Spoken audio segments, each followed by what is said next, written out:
Eu estava conversando com um amigo e um colega, que também é psicanalista, sobre uma questão. A conversa começou nos comentários de uma rede social aberta, então por isso que eu estou trazendo o tema aqui, claro, com a autorização dele, mas que era sobre por que algumas pessoas abandonam a análise, assim, né? Ou melhor, por que tantas pessoas atualmente parece que abandonam as suas análises, interrompem, assim, um trabalho. E tem essa questão que sempre vale a pena a gente trazer, que é um dos pilares da psicanálise, que é quando o trabalho encontra uma resistência.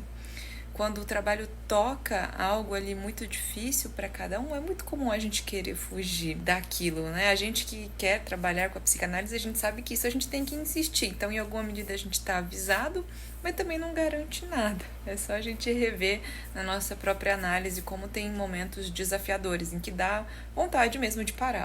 Pensando além, então, da resistência, né, de um encontro com uma resistência que faz a gente pensar, não quero continuar. E a resistência, ela não é só óbvia. Acho que às vezes a gente pensa que a resistência vai ser assim, nossa, isso é muito doloroso. Não é pouco, é muito. Mas são aquilo que dá raiva, às vezes um tédio em análise, um momento que a gente fala, nossa, parece que não está acontecendo nada aqui. É claro que se faz muito tempo que não está, vale a pena trazer isso para o analista, pensar. Mas também olhar para a gente do tipo, eu estou também me escutando, eu estou colocando isso que eu estou fazendo aqui a trabalho. Às vezes essa exigência, a expectativa de que um analista faça todo o trabalho é também um jeito de resistência. Mas, além disso, acho que tem a questão que às vezes as pessoas não entraram em análise ainda, né? Muitas pessoas ficam ali um bom tempo, às vezes meses, nas entrevistas iniciais. Então, às vezes essa ruptura não é bem uma ruptura. Muitas vezes, quem interrompe um trabalho ali no começo, nas primeiras entrevistas, entrevistas preliminares, não está necessariamente interrompendo uma análise, porque tecnicamente a análise nem começou. Então era ali realmente esse momento de ensaio, de ver se vai rolar um trabalho, se é uma possibilidade de trabalhar.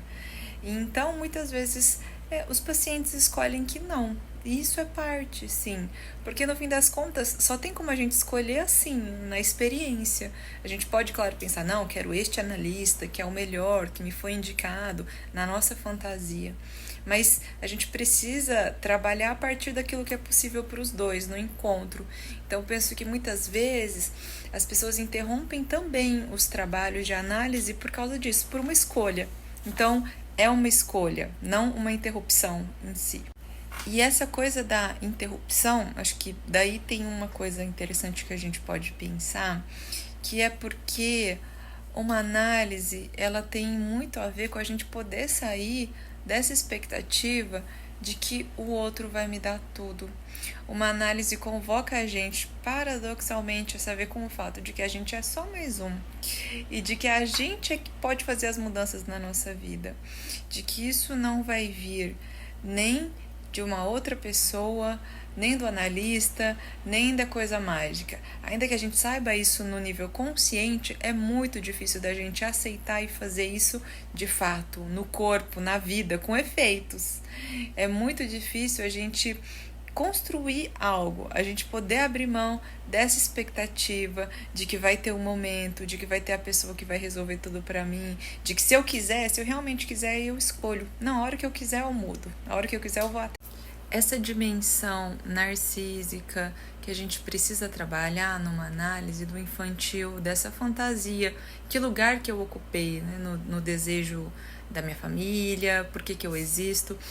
Algo disso é interessante que a gente possa trabalhar, porque geralmente é isso que está alimentando o enrijecimento, a inibição, o sintoma, a angústia.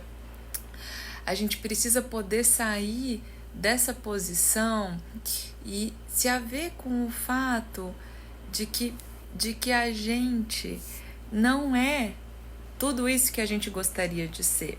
Isso parece bobagem, mas é muito difícil. Tanto é que a gente só é afetado, por isso que a gente acha, eu deveria, os outros estão falando isso, os outros estão cobrando isso de mim, mas é porque a gente também cobra isso da gente mesmo. Se o outro fala uma coisa que pra mim não tem nada a ver, isso simplesmente bate e vai. Há então esse enlaçamento há essa fantasia narcísica de que, poxa, eu tenho que ser imprescindível, eu tenho que ser muito importante. A gente precisa desse investimento, mas a gente precisa também poder abrir mão dele. Quando a gente fica muito preso a isso, isso traz uma dificuldade na vida, porque a vida vai fazer essa fantasia cair. E quando a gente se depara com isso, vem o sofrimento, vem o sintoma, vem a paralisia.